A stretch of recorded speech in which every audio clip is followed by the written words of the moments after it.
And we're live.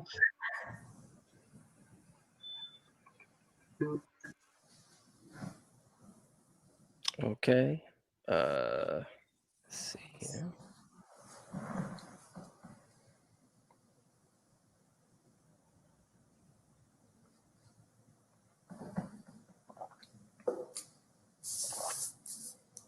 Okay, we are live.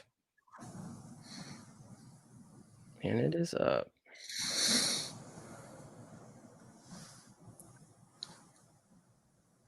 Okay, we are live. All right, I just needed to mute the YouTube. All right, so we're back. Thanks everyone for joining. This is the ADOS CA Media Group channel, and my name's Umoya, and we're also here with the wonderful Kim, as usual. Please like, subscribe, and hit that bell, family. Please spread the word. And today we have a wonderful and phenomenal person in the house, and definitely a big advocate for the educational system. So, you want to introduce yourself, Mr. Chris Orr? Yes, sir. Thank you. Thank you again for having me again. I'm a big fan and a big supporter, and it's an honor to be able to partner with you guys in everything that we're doing in our community and in education. So my name is Chris Orr. I've been a part of education has been part of my life forever, but specifically in service to young people in Sacramento for close to 20 years now. And the beginning of my educational career put me on a path, and that path being able to really assess and acknowledge what education looks like for all folks, for folks in underserved communities, for young people, for our Black and Brown communities. There are some severe inequities, and it's been there for quite a long time, and this is nationwide. So from the very beginning, I got a chance to work closely with St. Hope Academy. And that's where I really learned and kind of got grounded in what our service is supposed to be for young people in education. And pretty interesting that we're now in a time, again, close to 20 years later when I started, and we're still talking about the same things. We're still talking about putting Band-Aids on certain projects and certain policies. And I think people are fed up. And I'm excited and energetic and committed about being part of this. I recently got a chance to read and to view some things from Dr. Bettina Love, who wrote a book on abolitionist teaching, right? On abolishing some of the policies and practices we have in education. And I think really that's where our mindset needs to be. There's no more time for Band-Aids. There's certain things that we need to dismantle and abolish. And there's certain things that we need to pay a heightened attention to. Right now is a pretty good window for doing that. So partnering with people nationwide, I think is important, and that's my calling. That's my calling. All right. So let's actually get into some Christian questions, Chris. Yep. So let's see here. So can you explain from your perspective, well, I guess if you want to talk about this, excuse me, you can, but it's totally up to you how you want to get into it or not. But the question is, can you explain your perspective, why you felt wrong in your termination at Christian Brothers? Absolutely. Absolutely. So I appreciate the approach to that. And it's funny you say it that way, because I run into people all the time that I know about it. This was a pretty public thing. And out of respect, it's not something that folks want to make a regular conversation about, which I appreciate. But honestly, transparently, it's very easy for me to talk about this because it's just the truth. Like, it's very easy for me just to say, here's what happened to me. It's just the truth. And there's no hustle behind it. There's no tricks behind it. There's no legal circles behind it. Here's the truth of what happened to me. So very simply, I think there's two parts to this that I like. And let me start by saying this. There was a federal lawsuit that we filed against Christian Brothers High School, myself and my attorney, Johnny Griffin. And it's a 20-page federal lawsuit, and it could easily be 50. So I say that to say that I can talk to you guys for the next 2 hours about what happened. There's a ton of things going on there that should be exposed and will be exposed in the court of law and publicly, because the lawsuit, what I learned going through this process, you file a federal lawsuit, it's a public lawsuit, that's a public document. So anybody can grab this document and read it from cover to cover. I don't have anything to hide. It is 1000%, every single word that I put into that lawsuit is 1000% correct. And I can prove it. And if given the opportunity to go to court, I will prove it, and it will be proven publicly. So I have no hesitation or no discomfort really talking about what happened. In a broad way, I guess I can explain it this way. There's actually two pieces, the way I look at it. One is about me, okay? I was unlawfully terminated. The president's decision to remove me in the middle of the school year was based in retaliation and discrimination, right? And that was the president of Christian Brothers High School, Lorcan Barnes, right? It was based in retaliation and discrimination. I can prove that without a doubt that it occurred, right? So communicating with Christian Brothers High School and going through that process, let me give you a snapshot of what this looked like. Again, I can go through a timeline and get very specifics. Maybe we can get to that in a minute. But in a broad way, I was called on a Friday night from the president in October. And he told me that he has decided at that point that I will no longer be the principal of Christian Brothers High School. Okay. On Saturday morning, I received a package on my doorstep. There was a severance package. It was a lump sum, a promised lump sum of money, basically saying that you can take this as long as you don't file any claim. That's called hush money, right? Very similar to what we see in the White House. Very similar practice. That's what happened. I had 30 days to respond to that. I go get an attorney, and I told the attorney right off the bat, I have no interest in pretending like none of this happened. I believe in what's right. I believe in people doing things for what's right. I believe in standing up for what's right.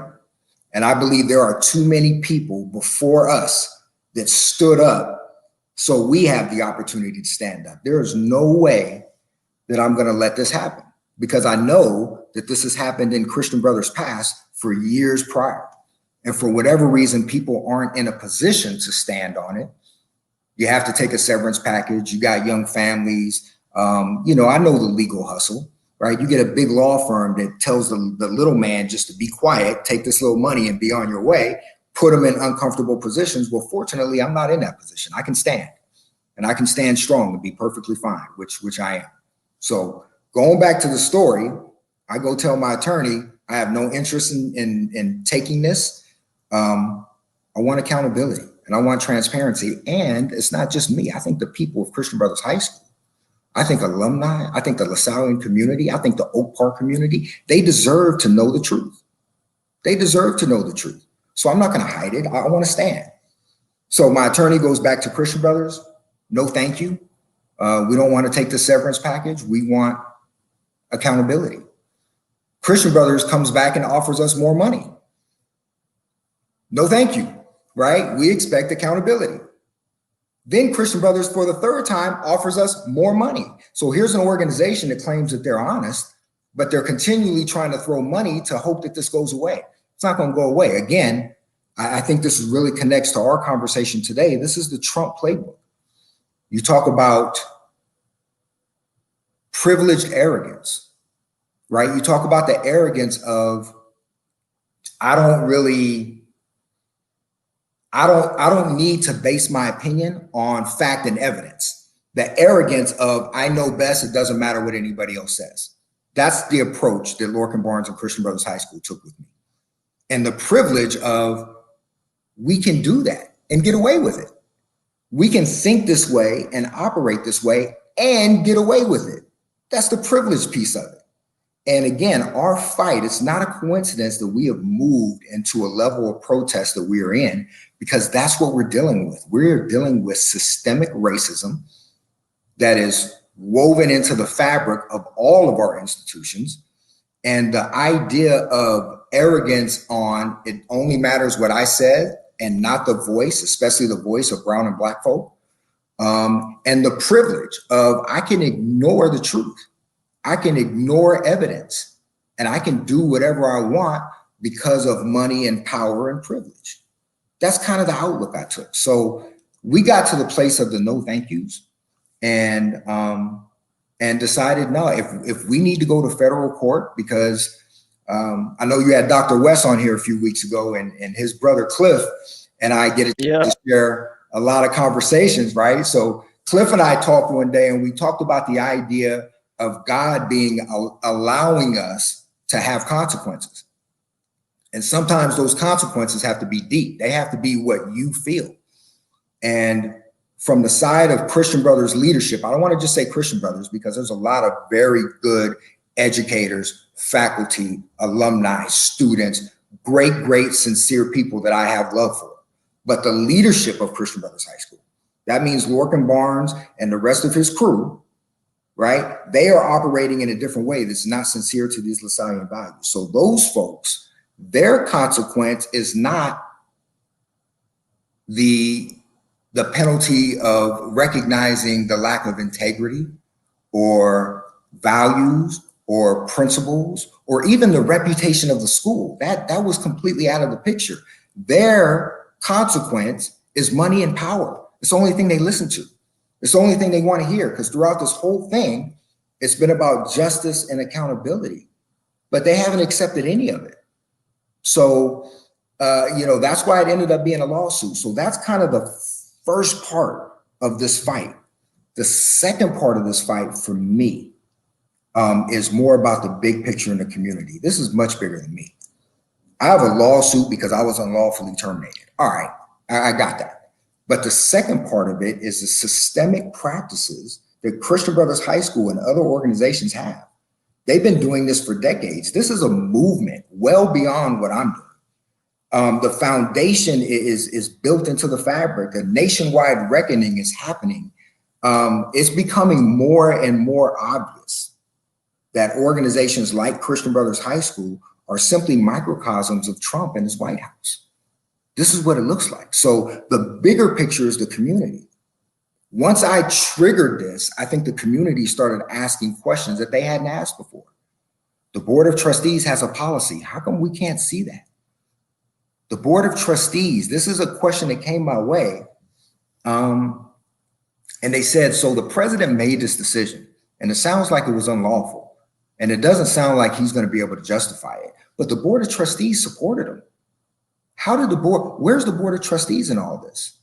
I had other trustees members go, a Board of Trustees responsibility is to protect the reputation of the school, not the reputation of the president or the principal or anybody. They're supposed to protect the reputation of the school.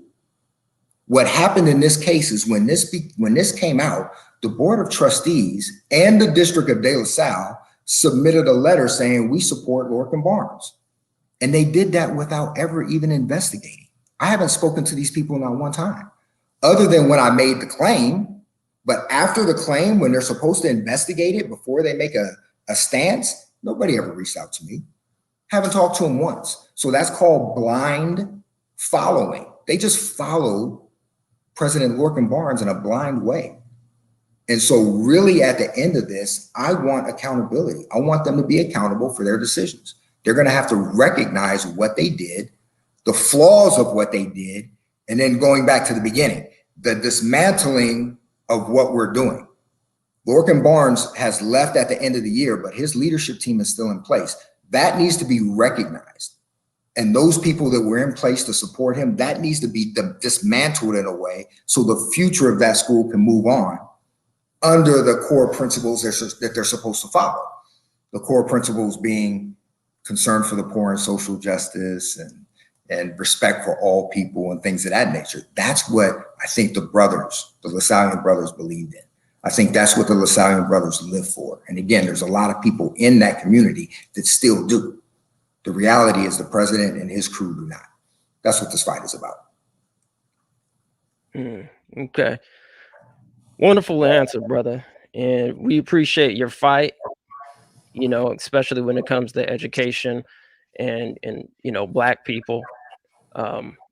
I know currently we're actually working on the ACA 5 Prop 16, which is basically going to bring back affirmative action, which sounds like this will definitely help your plight Yes, in sir. the educational system and others in your particular situation as well.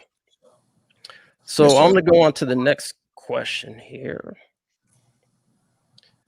So what's your take on distance learning and the impact it's having on Black students, and also with students who have little to no access to the internet, especially during closures of public places like public libraries? Yeah, that's I mean, there's no easy way to say that this pandemic has drastically hit a lot of us in a lot of sectors, and especially in education. Every teacher will tell you one of the most important things around education is the relationship between a teacher and a student, especially our Black and brown children. The welcoming, the help, the love. The idea I always had as a school leader was I'm going to try to make every child feel special every day, right? That's handshakes, that's hugs, that's praise. Sometimes that's discipline, but it still is making a child feel special. I even, and I'll humbly admit it, didn't all the way realize how much my role and teachers' roles play in the relationships, the one-on-one relationships, until we were in distance learning. When I'm on campus, seeing kids all day long, building relationships with them, even with teachers, having a conversation with the teacher in the hallway, having a conversation with them between classes, in the lunchroom, what have you. These build community, and that's so critical in learning, especially in our Black and brown communities. So losing that with our Black and brown communities, as well as everybody, I think everybody losing that opportunity to have those kind of relationships, there's no makeup for it. So distance learning, is it an avenue to provide academic learning for young people? Yeah, absolutely. Is the curriculum there, and do we have the bandwidth to be able to teach that curriculum? Yeah, absolutely. What I recognize, and I partnered with a couple of other educators that call it the same thing, we kind of called it the COVID slide. And what that means is typically when students go away for the summer, right? School's over in June, you start again in September. When kids go away in June, they have a summer slide. So the idea is during the summer, I don't know how much reading was going on, right? They're playing, they're swimming, they're doing all that stuff. So there's a little bit of a slide. So the first few weeks of school, we catch everybody back up and then we go. It's pretty normal, right? So now in addition to the summer slide, we now have the COVID slide. So there is an assume, and as we gather data, we'll be able to know more specific, but there is an assumed gap of what young people should have learned or would learn in person. And we feel like that's going to be a little bit less in the distance environment. Now, believe me, myself and every educator across the nation, I'm sure, is trying to prevent that from happening. We don't want there to be a slide. We don't want young people to fall behind. We are going to push and do everything that we can to prevent that. But distance learning is not in-face learning. So it's going to be, people use the phrase new normal, kinda. We have to get used to that level of learning, and that's going to put the burden, I don't want to say the burden, more of a burden on families. It's going to be a lot of individual work. We have to continually critique. I know me and my team, we are continually critiquing how we're delivering it, and then trying to do some of the extras. Some of the extras mean small group learning, not just putting a link out there and giving a lesson and then letting kids figure it out, right? It's giving a lesson. And then there's that small group connection. We want to create different times to just have small groups join in a session, and we can revisit that lesson. Then we're going to have one-on-one lessons where we'll be able to contact the kid one-on-one. That's important because that's what we would do in a classroom. We would have that one-on-one connection. We are trying our best to mimic live work. We're trying to mimic it digitally. It's difficult. Not easy to do. It's difficult, but it will be there. I think one of the keys to learning, one of the, I don't know, I guess easy way to explain it is when in a teaching philosophy, there's an I do time, then there's a we do time, and then there's a you do time. So the I do is the teacher presenting it, right? The you do is when you do your homework, right? Or you do your individual work to practice it. But the we do is when we do it together. The we do is when we start asking questions and kids start answering each other and they start talking amongst each other. And then we start asking deeper questions to analyze what we said instead of just defining it, the depth of learning. That happens in the we do time. And it's challenging to find that in a digital way. It's challenging to do that on Zoom versus doing it in a classroom. It can be done, but it's different and it's challenging. And we have to continue to look for specifics around that. So brother, you asked some questions about connectivity. Give me that part again. I can touch on that a little bit. Yeah. Yeah, I got basically, can you hear me? All right, perfect. Just basically for, students who don't have access to like the connection on internet, especially like if you go to like public libraries or places like, even if you take places like McDonald's or Starbucks. And as far as I'm aware right now, they actually have some of those places that I mentioned. Actually, you can't go in there right now. It's only for takeout. Right. So do you know in terms of any policies that the state, specifically California or the city or county, is trying to do to try to help with this for the students? Yeah, so great point. So think about that philosophy and think about the idea that a child that does not have internet at home has to go sit at McDonald's to do their homework. Like, that's crazy. That's crazy.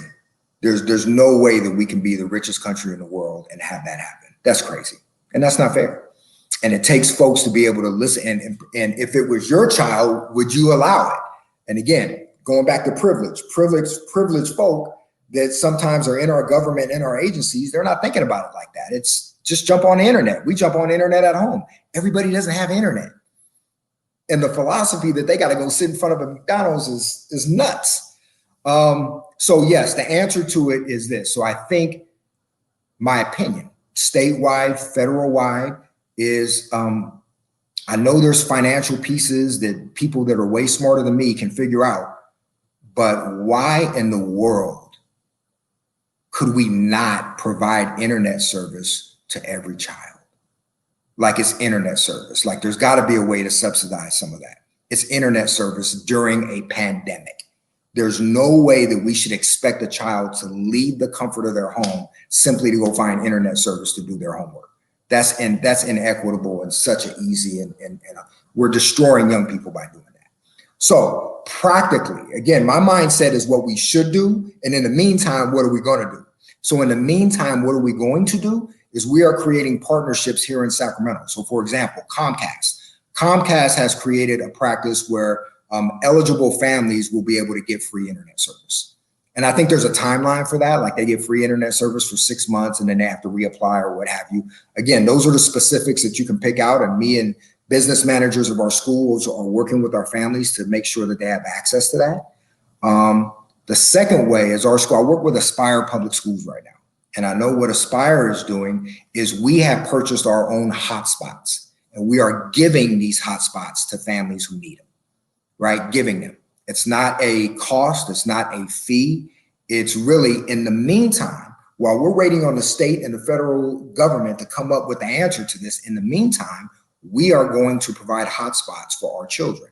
Every single one of our families have got to have internet access. And then my mentality stretches beyond Aspire, because I'm doing it with our kids, but what about all the other kids, right? Is there a way to create that for other kids in the community? It's not just the kids that go, it's every child. So I want to be a part of that discussion and part of that fight. So the answer is Comcast is creating or has created a way for eligible families to get free internet, and that's at their home. Second thing is, I think Aspire, and I think there are other schools that are providing hotspots for families who don't have internet service. All right. So another question is, so what information can you give to parents who are considered like essential workers, and if they need to leave their student or child at home, what can you let the people know, the family know, in terms who are involved in essential workers, what they can do to help, supplement this learning issue that we're having right now with the pandemic? Got you. Again, going back to the initial thought, man, this is not easy. And putting myself in the shoes of those parents, it's not easy. And we have to get that. We have to be empathetic to that. We have to understand that. And we have to support our brothers and sisters the best way that we can. And searching for all answers. And that means lock arms and do whatever it takes. That's kind of a motto that I've used in education, is whatever it takes for these young people and these families. So the answer to some of those things is there's a couple pieces. So one, I actually read an article the other day, and I'm trying to remember exactly what the term is called, but I think they call it the pandemic pods. And what that is families saying that we're essential workers. What are we gonna do with our kids? If you have a high school kid, all right, they can do their assignments, you can go to work and figure it out. But if you have a kindergarten, first grade, second grade, what are you gonna do, right? What are you gonna do? So the language is you would have 4 or 5 parents that would connect with each other, right? And they would have their 4 or 5 children work with each other. Now, the health piece is obviously 6 feet apart, wear masks, etc., but it's not exposing them to 30 kids, or it's not exposing them to 30 kids that are seeing 30 other kids that are seeing 30 other kids. It's a small cohort of kids that stay together. Is there a risk? Absolutely. There's a risk in everything that we do, I guess. But these families are coming together and saying, listen, can I go to work 4 days a week? And then I'll supervise all 4 or 5 kids during their distance learning. And then you take Tuesday and you take Wednesday and you take Thursday. So families are partnering with each other, right? And that's an internal thing where family, look, we got to do something. We got to support each other. So let's figure out a way to do it. So that's one. The second one that's probably more practical is there are care facilities that are still open, and they're taking kids, especially kids that have families that are essential workers. So for example, the YMCA, the Salvation Army, here in our neighborhood, the Oak Park neighborhood folks over here. So they have these spots open, and this was consistent from the spring. So even during the spring, when distance learning happened, they still had these places open for people who needed childcare, because at the end of the day, we're all having to make choices. And, in a fortunate way, some folks are able to work from home, right? But some folks aren't. And so what do we do with that? So those folks are in a place to say, oh my goodness, do I need to quit my job so I can supervise my child? But then how am I going to pay for everything? So I have to go to work, but I need somebody to take care of my child, right? Obviously, we always look for grandparents and aunties and uncles and folks around in the neighborhood that can help out. We're going to do that. But if you run out of those family connected options, right, there are other options. And that being those care facilities like the Salvation Army or the YMCA or what have you. I think the difference is I think in a lot of cases last spring, when distance learning went live quick, it was about, we're going to create links that young people can get on and they can get their lessons. It was like a real online learning ways. Most people did this, not everybody. But then that means the child can log on later on at night when they get home and check the lesson. They can do it in the middle of the day. They can do it whenever they want. That was a temporary fix, but not a long-term fix. So a lot of schools, ours included, going into the fall, we're going to have live classes. That means a kid needs to log on at 8 a.m. to see their teacher live. Like these classes are going to happen live. That's better academically. That's better for learning. That's better to prevent that slide I was talking about, but it does make it challenging. Because what if that works and, in a parent's work schedule, how is that going to work for them? Like, I get that. I get that. So if they go to these care facilities are now going to have either a care counselor or staff member be with that student and ensure that they're logging on. And when I say log on, I don't think I captured this point at the beginning. Chromebooks. Does every child have a Chromebook and a laptop? So I can say for my school and a lot of other schools, we've given Chromebooks away.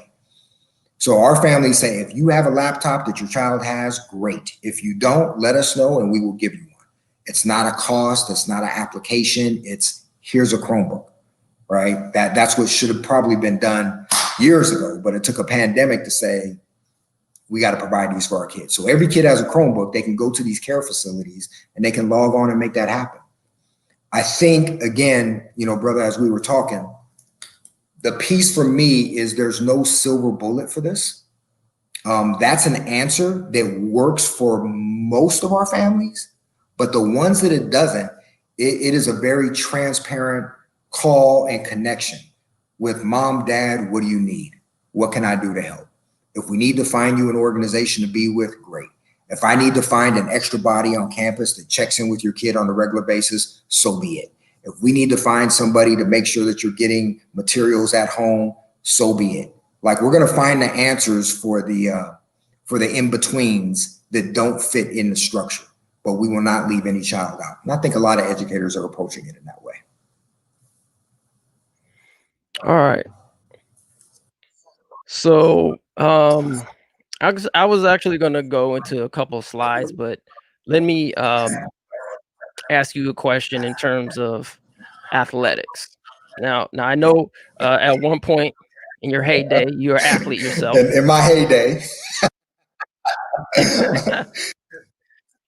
Me too, a little bit. Right. So as a principal, what's your take in terms of athletic competition during the pandemic? Wow. I miss it. I think we all miss it. And I think, a principal's mentality of, of course you miss the excitement and the competitiveness and just being an athlete. That's something that you're going to miss. But thinking about a school, athletics is much more than just competition and sport. Athletics is the spirit of a school. What athletics brings to a campus is spirit and pride amongst young people that don't even play. And learning, right, through athletics, through teamwork, through trials and tribulations, through successes and failures. Athletics, and my dad always taught us this, athletics is really just providing you life lessons. So losing athletics is, again, part of that slide that we were talking about. There's a lot to be learned for young people that are participating in athletics and the extracurriculars. There's other things outside of athletics and theater and music, etc. Losing those things, and I think you can get away with those things, but athletics is going to be tough. Losing those things, young people are losing their growth, and that's hard. Just like I want to get back to a safe way for kids to be on campus, just like I want to get back to high levels of learning around math and English, etc. I want to get back to athletics too. That's a part of the learning process for young people. And that's absolutely something I want to get back to. It's scary because, again, our decision around distance learning, and I think the decision, the CIF that's dealing with the decision around athletics is putting evidence in front. It's not about what we want. We all want kids to come back to school. We all want, high school football to happen again. We all want that. But the science and the evidence tells us that we're going to continue the spread if we do that. And goodness gracious, I wish that there was an answer around it, but it's tough. I will say this. I like the idea, and this is just my personal opinion. I like the idea that the CIF has said, okay, are there sports that are happening right now that are non-contact sports, right? Can we do golf? Can we do cross country? Can we do these sports that are non-contact right now? And then move football right? Some of the more contact sports, some of the close, can we move that to the winter or the spring? Because that gives us more time. It's not a guarantee that it's going to happen. We might move it and be in the same position we're in now. It may just get canceled out altogether. And that's man, as a principal and as a fan of sports, that doesn't feel good. That doesn't feel good. But at the risk of people dying, you can't mess around with that. You can't mess around with that. So again, I like the idea of them moving into the spring because that gives us more time. And hopefully there's a measure, there's a vaccine. Hopefully there's a flattening of the curve. Hopefully there's a better place that we can be to start athletics. And again, for me, two parts, the fan part of it, but really the academic growth, the growth of young people. I don't want young people to lose it. But if we do, then we do. You know, it's almost like that old tutelage of, tomorrow's going to happen whether we like it or not. We can't control circumstances, but we can always control how we respond to them. So if we lose it, my goodness. Again, I'll give you a practical example of this. My youngest son, Solomon, just graduated from high school this past year as a senior. So I'm thinking about some of the things that he missed his senior year. He missed his spring track season. He missed prom. He missed graduation. He was on his way to San Francisco State. He can't move into the dorms. So there's a lot of things that he missed. And it would be easy to go into the gutter and just say, oh my goodness, my life is just horrible. But I didn't raise him that way. And he's not responding that way. It's like, look, this happened, right? Tomorrow's going to happen. I can sulk as long as I want, but at the end of the day, I got to deal with this. So I'm going to deal with it in a positive way. And I would encourage every young person, as hard as it is, because I know you want to play, we're going to do our best to make the best decision to give you the chance. But if it doesn't, your life is not over, right? 17, 18 years old, your life is not over. You have a long time to go. And it's hurtful that you missed that part, and I'm with you on that, but don't let it discourage you. You got a long time. Don't let it discourage you, and don't let it detract from your goals. We'll be okay. All right, appreciate that. Before I get to the slide, Kim, I was wondering if you can read some of the comments from the YouTube page while I'm getting the slide. I don't know if you're still there or not. I'm here. Okay. Let's see what we have going on. Can you hear me? Yes. We can hear you. Okay. Let's see. Ivy Dreams. Hello, Ado, Southern California. She just made a statement that their local school district is supplying internet for those families who cannot afford it. And their school is also supplying Chromebooks for every student. I've heard that from other school districts. Is that pretty common now, Chris, that people are just supplying the Chromebooks? Do parents have to go through any additional steps to receive one, or is this information that's just being shared widely and so yeah, I think it's why everybody that I've seen is doing that. So I applaud this sister and what their school district is doing. That's what they're supposed to do. And not only the smaller charter school districts, but even the Sacramento City Unified School District. So some of the bigger districts, they're doing the same thing. They had Chromebook handouts where they were passing out Chromebooks to families who need them. It was no application, no qualification. Here's a Chromebook. I think the part that we need to get locked in on is how they're going to get internet service. So right now there's a program, again, through Comcast that's allowing that. But it would be much easier if it was just consistent across the board. I think that's when the state and the federal government can assist in that. But yeah, so it's pretty consistent across the board, I think. Okay, all right. And then I actually posted in the comments myself a petition that's been going around for reinstatement of your job. Is that what your ultimate goal is reinstatement? Earlier you said that your ultimate goal is justice, so this doesn't keep happening. So where are you at on the petition, and what could Got that it. So potentially lead I to? think the initial petition, just to give you a visual of what this looked like, when a principal is terminated in the middle of the year, usually something pretty bad happened. You know, principals don't get terminated in the middle of the year just for whatever reason. It's usually something pretty bad. So there was language that was put out from Christian Brothers High School to the families that Mr. Orr will no longer be the principal, but he is welcome to come on campus for any activities, etc. So families started going, well, first of all, why is he being dismissed? The school was great, and I have a good relationship with him, and I had a ton of supporters that were going, why is our principal gone? And then two, if he did something that was egregious, I can understand that's an immediate termination, but was there an embezzlement? Was there an assault? What happened? And then if none of that happened, then why was it so urgent for him to be dismissed in the middle of the year? That began to be a question. And the more those questions came, the tighter the Christian Brothers leadership circle began to get, as they became quiet and said, well, we can't discuss personnel. We don't want you to discuss a personnel file. We just want you, we want to ensure that there was an investigation in place that happened. There never was an investigation. To this day, there has never been an investigation. And that's going to come out in court. That's part of their policies. They've never investigated this. I've never been part of an investigation. So anyway, parents are asking questions. Immediately when I was terminated, students are walking out of class. They're protesting in front of the school. They created a change.org site that had over 1,500 signatures.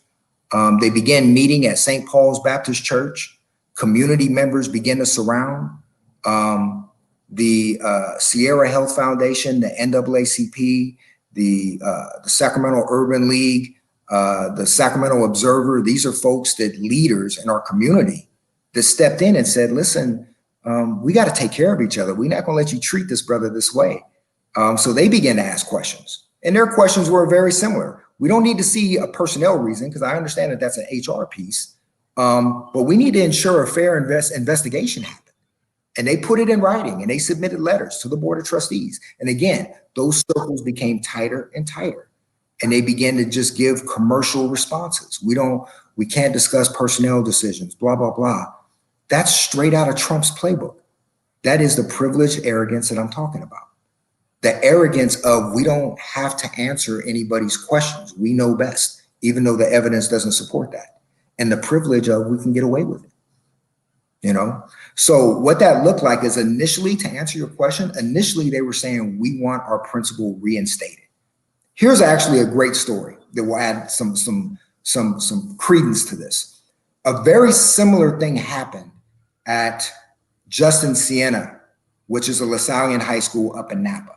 Okay, similar, but not completely similar, because it was not an African-American principal, and it was not an African-American population. But it was a pretty popular principal that was doing a good job, that was terminated in the middle of the year. Okay, protests happened, just like what happened with me here in Oak Park. Students walked out, just like what happened with me here in Oak Park. Community members and parents started marching and protesting and demanding answers, just like it happened to me here in Oak Park. The difference is, there, within 10 days, the president was removed. Now, the principal never returned, but the president was removed after 10 days, right? So when that got out, we started asking, did those protests look different? Because it was not the protests of brown and black voices. Because predominantly, and again, this is what shapes out this is why it's connected so well in the current protests that we're in. Typically, when you have a Black Lives Matter, or you have a case of racism or discrimination or injustice, you have black and brown folks that are protesting and saying what they want. As soon as the white voice comes in, then it sounds different, right? So up in Napa, there was a white voice. Up in Napa, there was money, because there was tuition and things of that nature involved. And some of these parents that were upset said they're going to pool money. Well, they got action right away by the LaSallian School District. But here in Oak Park, with our black and brown families, with our Polynesian brothers and sisters, with our black brothers and sisters, with our Asian brothers and sisters, our Hispanic brothers and sisters, our voices weren't really taken very seriously. So I say that to say that initially, yeah, it was reinstate our principal. Right? It's 8 months later now. It's 8 months later. So at this point, My goal from the beginning was not to have litigation, but to simply have accountability. It would take humility for folks to say, wait, maybe we did something wrong. It would have taken some courage from somebody on the board of trustees to say, maybe we need to look into this a little bit.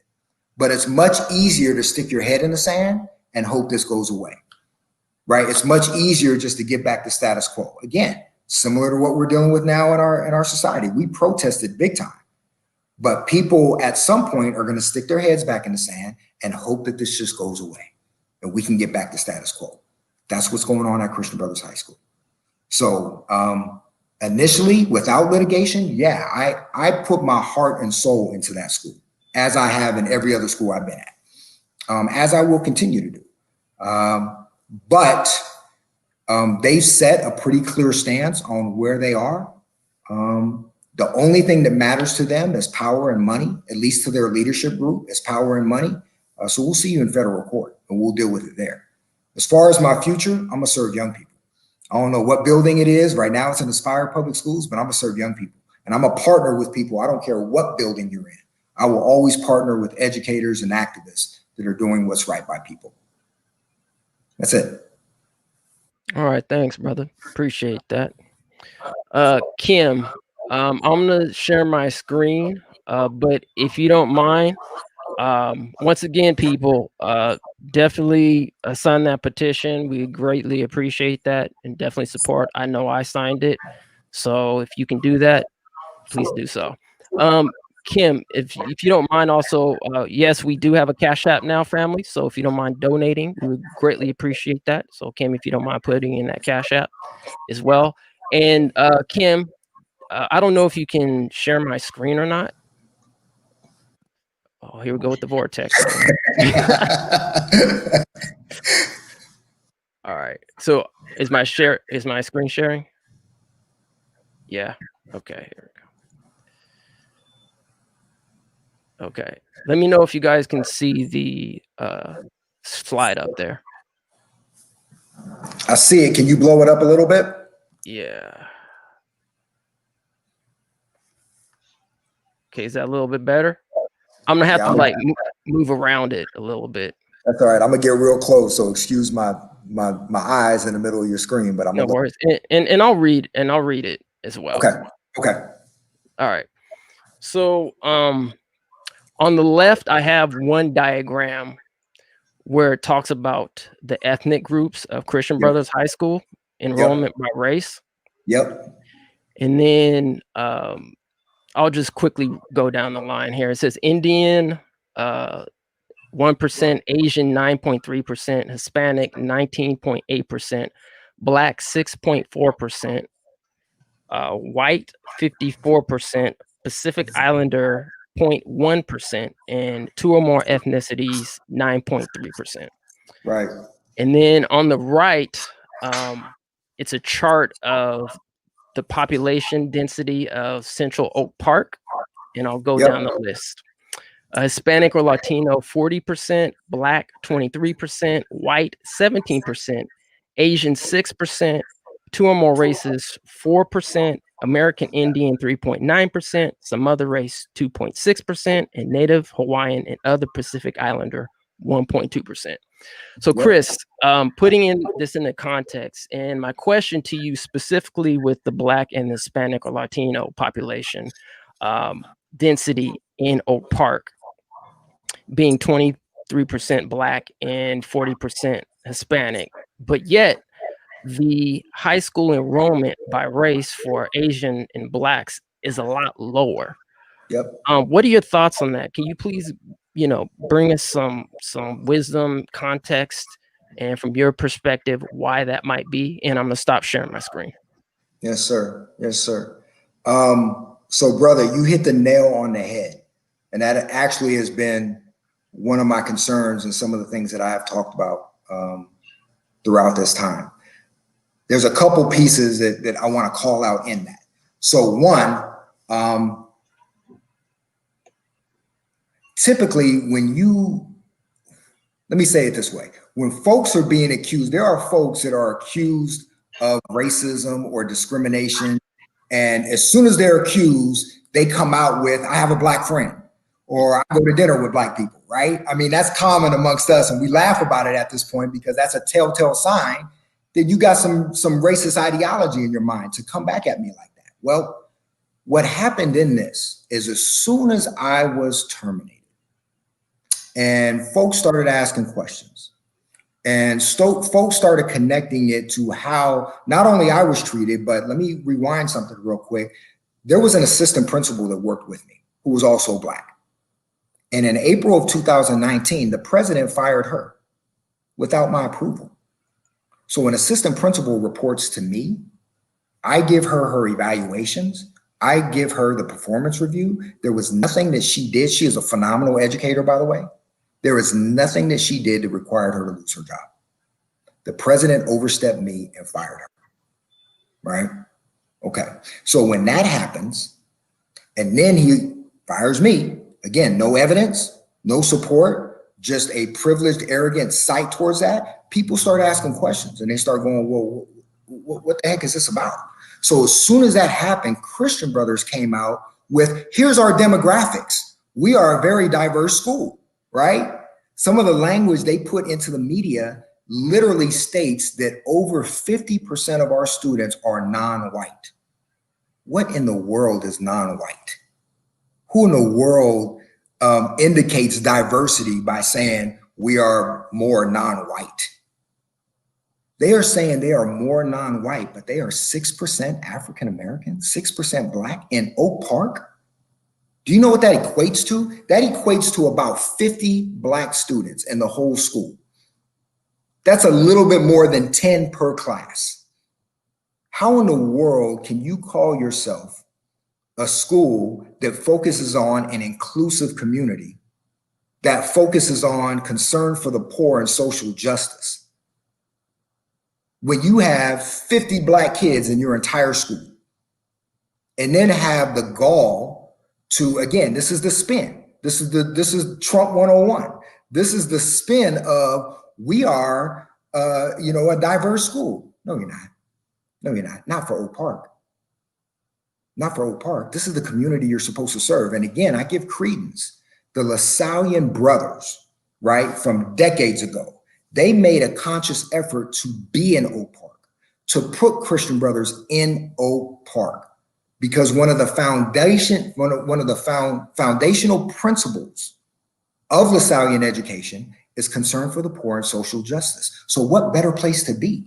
That's why I was so excited about coming to Christian Brothers, because I'm right in the middle of my community.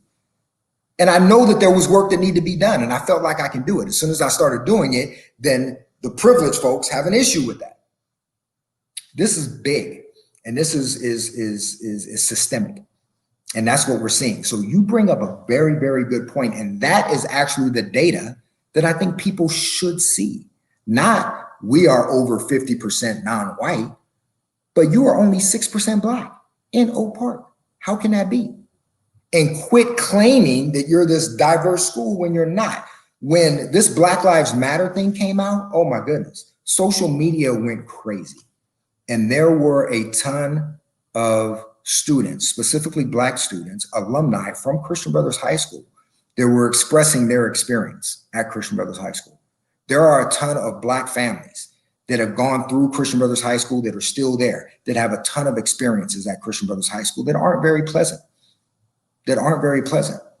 As recently as, I think it was May, President Lorcan Barnes sent out a letter to the entire CB community. And because my son was still a student there, I received the letter.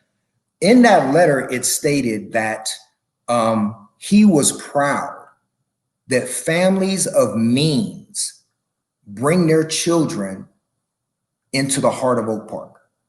He wrote that in a letter. And in the midst of a federal lawsuit, this is still his mentality. So what I mean is this guy has racist tendencies, right? And whether it's purposeful or not, those tendencies live there. The idea that he is so clearly he is serving families of means, because the families of means, we are honored to have them come here to Oak Park. How crazy is that? And then the language that the families in the community of Oak Park should be honored, that we get the presence of families of means. That's the mentality that we're talking about. So, brother, I'm glad you brought that up, because that's been, every time I see that, it drives me nuts, because it's one thing to be a certain way. It's another thing to be a certain way and then hide it under the guise of religion or faith. That's immoral in a whole different kind of way. So for them to say we're a diverse school and we believe in these principles, etc., but in reality, they don't. In reality, they don't. Because in this community, they're not involved. It is a school that is surrounded by a big metal gate, and nobody gets in, except the families of means that Lorcan Barnes seeks out to come into the heart of the Oak Park community. That thought process is just nuts. And I will say this, there are other LaSallian Catholic schools across our country that are not run like this. There are other LaSallian Catholic schools that focus on the poor, and they look for young people in their community, and they serve young people of color, and they provide them with a great education. And they're able to do that because they are sincere in their faith, they are sincere in their morals, and they're able to walk the walk. Lorcan Barnes and his leadership team, and that means the CFO, the director of advancement, the HR director, the folks that are still on campus, right, do not believe in that, and they don't operate in that way, and that's going to be exposed. And I'm glad you brought that up. That's a perfect angle to what we're talking about. Well, yeah, brother, over here in the ADOS world, we like to work with statistics, and we usually do that more so than talk, because, you know, when people say one thing, but their actions are another, then it exposes hypocrisy. So we appreciate that clarification on that. We are pretty much to the hour right now, and we'll probably be wrapping it up. So we definitely gonna have to. Definitely gonna have to come back again, brother. I'd love to. You know what I'm saying? I'd love We're gonna have to. We're gonna get actually more in depth with this. You know, so this was just a little iceberg. There you the go. Iceberg, getting into it. So we definitely like you back, brother, if you can, you know, spare your time with us. So absolutely, I'd love to come back. I know more is going to be going on. You know, as far as Christian brothers, there is the federal law, there is a court date set in May, so that's already set. So in the next few months, there'll be some things that will come out. But on the other hand, leaving the negative side apart, the positive of how we're serving our community and how we're serving young people, yeah, man, I'm doing it every day. And I love to keep in contact and keep connecting with you guys and keep garnering support. So I appreciate you bringing me on, and I'll come back anytime.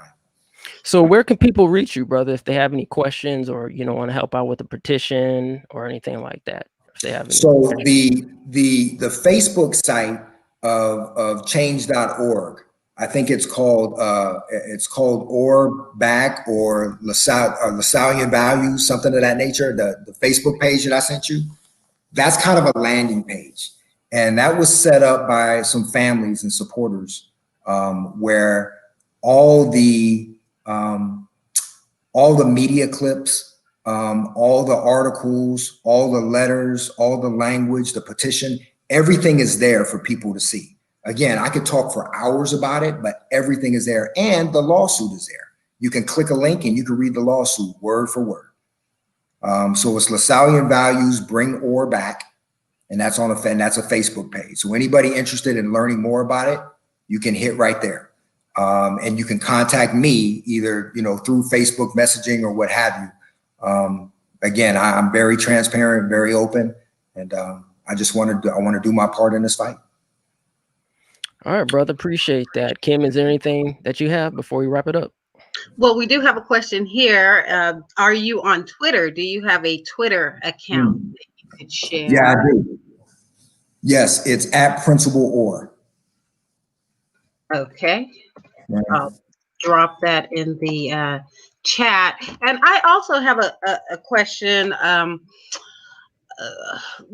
regarding people who have been wrongly terminated, especially during this time in pandemic. Like you said, the status quo is just to offer you some little severance and send you on your way. For people who might not have the resources to obtain an attorney and fight this in court, are there any other resources that you can recommend, any routes that they can take so that they can get their voice out if they don't necessarily have funding for high-powered attorneys? So my answer to this, and again, I haven't been I've never in a million years thought that I would be in a lawsuit. So I don't have the hustle around the attorney part or anything of that nature. But I think one of the simple things that I realized, and I'll just speak from an attorney's point of view, okay? Attorneys don't take cases that they don't think they can win, right? An attorney's not just gonna take a case because they like you. Attorney's gonna take a case that they think that they can win. So if somebody was wrongly terminated, it's one thing with employment law, right? The second piece is that federal piece, harassment, discrimination, and retaliation. Those are harassment. Those are federal violations. If anybody went to an attorney, even an attorney that you have to pay for, if you can go to an attorney and say, here's my case and I need your help, the attorney will take the case and they'll just be paid on, what do they call it? Retainment. Like they'll just get paid on the winnings. So you don't need to have a lot of money up front. They'll just get paid on what they win. And again, if the attorney is confident that I can win this case, they'll just get paid on the winnings. The defendant's got to pay that. But it's hard and it's a risk. You're right. It's hard and it's a risk. And that's the game. That's the game where people like us get shortchanged, is they expect us not to be able to stand and fight, to run out of money at some point and just agree to something for the heck of it. Christian Brothers and this claims thing that they've done and non-disclosure agreements, they've done that forever because they put people in a place to either you take this money, right? And it'll put some ease for you and your family, or there's a risk. And at some point you're going to run out of money. You can't afford an attorney. You don't want to go through it anymore. You want to just move on. Of course we feel that way. So it takes a lot, and it's been a strain. It takes a lot to be able to stand up. But for me, and I think for the people that you mentioned, Kim, at some point we have to say there are too many people that stood before us. I can't not stand.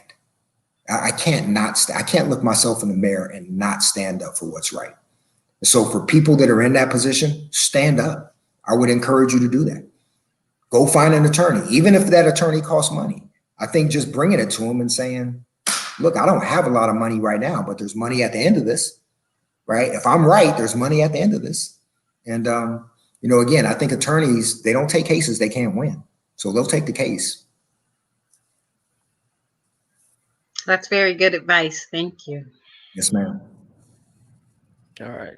So is that about it, Kim, or Yeah. ready to wrap it up? So that's it on the questions. Everybody says that it was a powerful conversation, and we certainly appreciate you coming on and sharing your story with Ados Cow Media. It's important. I agree. All right. I agree. Thank you again for the space. That it's important, and it's good to know that I have these partnerships and these supports out there, because we'll support each other all the way through. Hey, we fam, brother. That's how we do. Yes, sir. Yes, sir. Yes, sir. Always. Right. Be sure to tell your pops I said hello. I will, man. Same with your family, brother. Okay. All right. So we're gonna wrap it up here once again. We have Chris Orr, and definitely go support. And we're out. This is ADOS CA Media Group.